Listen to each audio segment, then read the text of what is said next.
אמיר בר שלום, הפרשן הצבאי והביטחוני של גלי צה"ל. תודה רבה על השיחה הזאת, תודה. תודה, בוקר טוב.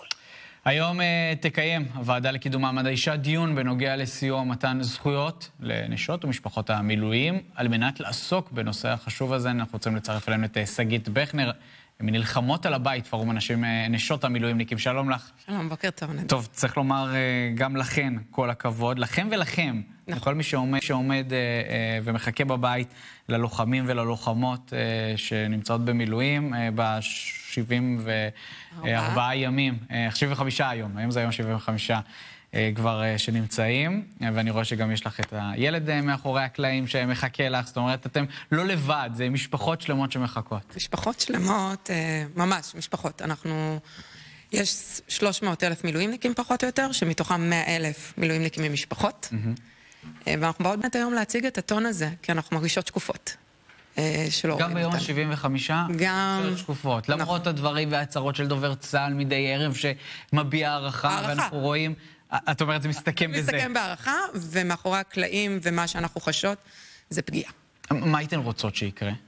מה היינו רוצות? קודם כל הכרה ושוויון זכויות. כאילו אנחנו כאן יודעות, הגבר במילואים, יש הערכה אליו, ביום שהוא יוצא משם, יש מוגנות בעבודה, שמירה, יש מענק, יש מענק. חוקקו גם, צריך לומר, מתחילת המלחמה, לא מעט חוקים שעוסקים בתגמולים הללו למילואים. נכון.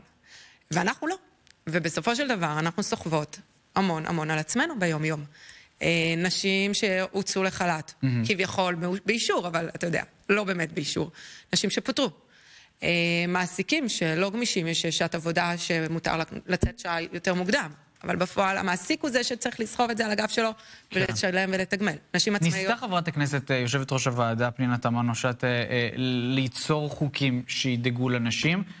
זה לא הצליח בסופו של דבר? זה עוד לא צלח, גם הייתה לנו השבוע פגישה עם שר האוצר, אבל כרגע מדברים על זה שזה יובא לאישור התקציב של 2024. עד שזה יובא ועד שהכל, אנחנו עדיין ממשיכות לסחוב את זה על הגב. זאת אומרת, את מדברת על כך שהמילואימניק הוא מוגן, האישה שמחכה בבית, הגבר שמחכה בבית, הוא לא מוגן. הוא לא מוגן, נכון. ואנחנו כן שמנו לב לשלוש נקודות עיקריות שבהן אנחנו נפגעות. כלכלית, פרנסה ונפשית. גם פרנסה תעסוקתית ונפשית. כן, ברור. וצריך לתת את הדעת על שלושת הסעיפים האלה. וכשאנחנו מדברים, דיברת על 100,000 משפחות, אז זה לא רק הגבר או האישה שמחכים בבית, כאמור, זה גם הילדים שמחכים בבית. נכון. והרוב הגדול ממה שבדקנו ובחנו, הרוב הגדול של המילואימניקים הם בני 30-40, אז ממוצע הילדים הם פחות או יותר בני, או ילדים מאוד מאוד קטנים, עד גיל 12, 13, 14, זה ילדים שעדיין צריכים את המעטפת, זה ילדים שצריך להנגיש להם. והחוסן הנפשי, שהאב נמצא במילואים ושיש מלחמה. ואיפה אבא, ויש גם ילדים ועדויות שאומרים שהילדים כבר הפסיקו לשאול איפה אבא. ואין שום מעטפת. כי התקופה היא כל כך ארוכה. את יודעת, אנחנו מדברים כל הזמן, וזה נדמה כאילו הם חוזרים לסדיר. זה לחזור לסדיר, מבחינתנו הכל נעצר ב7 לאוקטובר. החזירו לשגרה, אנחנו לא חזרנו לשגרה, אני עצמאית שאני לא עובדת. בעלי יצא לחופשת לידה במקומי לפני מספר חודשים, ועכשיו אני בחופשת לידה, ואף אחד לא תומך ואף אחד לא מסתכל עלינו.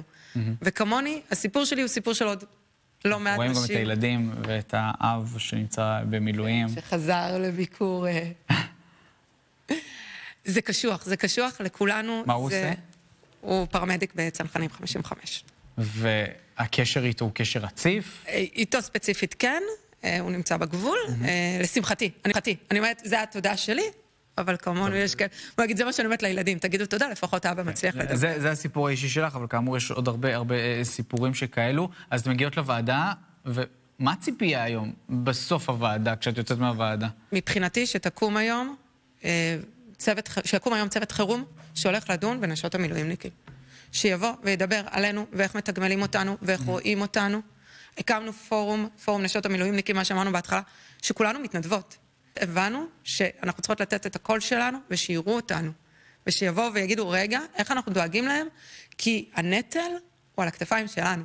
כן, ברור. את יודעת, אני די נדהם אפילו מהשיחה הזאת איתך, כי כמו שאמרנו, אנחנו שומעים את דובר צה"ל מדי ערב מדבר, ומזכיר ומציין. אני כן אגיד, יש את הקרן לסיוע. אנחנו מודעות לקרן לסיוע, שמדי וואן נפתח. יחד עם זאת, זה למקרים קיצוניים. וזה לא מספיק גם. וזה לא מספיק. זה לא מספיק, וזה למקרה הקצה. כי קרן הסיוע דואגת לסיוע, אבל הוא לא דואג לאותו, כמו שאת אומרת, לפיטורים של אותה אישה או גבר שנמצא בבית, כי הוא היה צריך להיות עם הילדים, ואין את המוגנות הזו. אין את המוגנות, אין לי מי לחלוק, דברים שיכלתי לחלוק עד לפני 75 ימים, אין לי היום את השותף הטבעי בבית. הדרישה היא מהאוצר בעיקר, או משרד הביטחון? משרד הביטחון, האוצר, צה"ל. אתם רוצים את החיילים שלנו, אנחנו תומכות בזה שהמילואימניקים נמצאים שם. בואו, תנו לנו את הגיבוי בבית, כדי שהם יוכלו להמשיך להילחם בשביל כולנו. לא נלחם רק בשביל... זה הדבר בדיוק שקורה. רוצים לתת שקט למילואימניקים להילחם, צריך שיהיה לו שקט בבית, ולא את הדאגה של הפרנסה, ובכלל גם הנפשית. ומה יקרה ביום שאחרי? נכון. מה יקרה ביום שאחרי המלחמה? אנחנו נצטרך להקים את עצמנו מאפס. ואני מנסה להבין בסוף, יש פה קשר עם שר האוצר? יש לנו קשר. עם שר הביטחון? יש קשר, יצרנו קשרים, הפורום הוקם לפני בערך 3-4 שבועות, והצלחנו באמת, הנה, אנחנו פה היום, אנחנו פה היום בשביל להגיע בוועדה. את יודעת, אבל לכנסת תמיד קל להגיע. לוועדות קל יותר להגיע מאשר למשרדי הממשלה. אז הייתה לנו פגישה עם שר האוצר, ששר האוצר נכח בה, הקשיב לנו, הוא כן אמר שיהיו תהליכים, אבל אנחנו לא שמחות עד ששום דבר לא נחתם בסופו של יום. עד שאנחנו לא רואות שהדברים עוברים, עד שאנחנו לא מתחילות להרגיש את זה. את התמיכה הזו, את המקום הזה, את הבסיס הזה. אני רואה שאת מגיעה עם נתונים. מלא נתונים. את רוצה להגיד לנו קצת? כן. לספר לנו? ביצענו מחקר בפורום של מאגר מוחות, הם אלה שביצעו עבורנו את המחקר. בעצם גילינו ש-72% הפחיתו משעות העבודה על חשבונן, 64% ניצלו ימי חופשה או מחלה על חשבונן, 91% מהעצמאיות דיווחו כי חלה ירידה בהיקף ההכנסות, 79% העידו על שינוי לרעה במצבם הנפשי של הילדים, 93% הרגישו שהדברים קשים להן מדי והן אינן מסוגלות לעוד. זה מספרים, צריך לומר, מדהימים. מדהימים. זה הכל מעבר ל-50%. לגמרי. לגמרי, ואנחנו גם רואות את זה בקבוצות, יש לנו גם קבוצות וואטסאפ וגם קבוצות פייסבוק, את הכל זעקה של אנשים. הן נשברות ואומרות, מה, אני אפקה לו עכשיו? מה אני אגיד לו? לצאת מהמילואים, לחזור? אנחנו נקראות מבפנים. פעם אחת צריך לשמור על המדינה שלנו ועל המולדת, פעם שנייה, יש את התא המשפחתי הקטן, ואנחנו לא יכולות שזה יישבר לנו. כן. והחוסן, שוב, אני אומר, לתת את השקט הזה למילואימניק, לזה שנמצא בחזית, הוא צריך שהעורף שלו יהיה רגוע ושקט, וזה הדבר הגדול. ואם לא הסכימו להבין את זה אחרי 75 ימים, אז זה אומר הרבה. שגית בכנר, מנלחמות על הבית, הפורום של נשות המילואימניקים, אבל כאמור, אנחנו מזכירים גם את הגברים, כי יש גם הרבה גברים שמחכים לבני הזוג או לבנות הזוג שנמצאות במילואים. זה כולם, כל מי שנמצא בחזית, אנחנו העורף. קראנו נשות, כי הרוב הגדול הם נשים. תודה רבה לך, תודה שדיברת איתנו. תודה נדב. תודה. חשוב מאוד, כאמור היום, הוועדה לקידום מעמד האישה תעסוק בזה. נעבור את זה גם בשידור חי, בטלוויזיה, ברשתות החברתיות שלנו, בדיגיטל. אתם מוזמנים.